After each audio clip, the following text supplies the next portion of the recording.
लाडकी बहीण योजना अजूनही सुरू राहणार आहे आणि त्यामध्ये 1500 रुपये तुम्हाला मिळतील.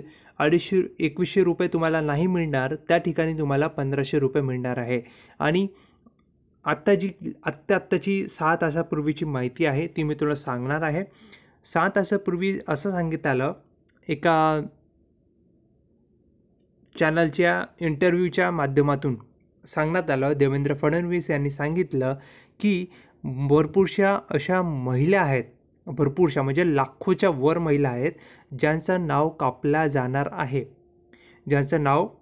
जाणार आहे, लाडकी बहीण योजनेच्या यादीमधून त्यांचं नाव कापलं जाणार आहे. आणि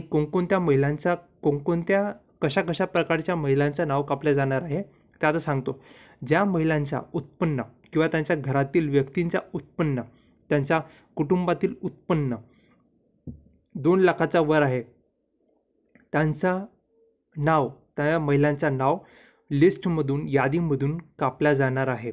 आणि ज्या महिलांकडे 4 चाकी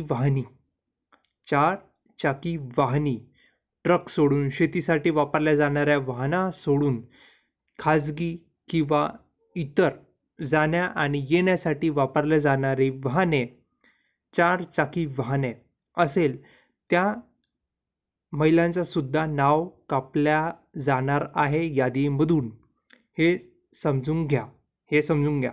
आणखी ज्या महिलांच्या घरातील कुटुंबाची व्यक्ती इन्कम टॅक्स म्हणजे वार्षिक उत्पन्नाचा कर जर भरत असतील, वार्षिक उत्पन्नाचा कर म्हणजे इन्कम टॅक्स भरत असतील, तर त्यांचं सुद्धा नाव कापल्या जाणार आहे यादीमधून.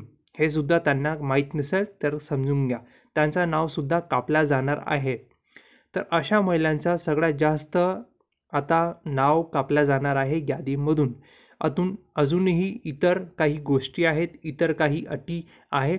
ते अटी तुम्ही जर आधीपासून तुम्हाला माहीत असेल तर खूपच चांगलं. अटी जर नसेल माहीत तर पुन्हा एकदा अटी पाहून घ्या. त्या अटी समजल्यानंतरच तुम्ही पुन्हा एकदा प्रयत्न करू शकाल लाडकी बहीण योजनेच्या लाभ घेण्यासाठी. आता निवडणुका झाल्या, सगळं काही झालं. आता जी सरकार आहे ती सरकार आता निवडून आली. आता ती त्यांना जे करायचे आहे ते करतील. आणि ज्यांचं नाव कापायचं आहे, ज्या श्रीमंत लोकांचं नाव कापायचं आहे यादीमधून, त्या श्रीमंत लोकांचं नाव कापतील. धन्यवाद. चॅनलला नवीन असेल तर सबस्क्राईब करा.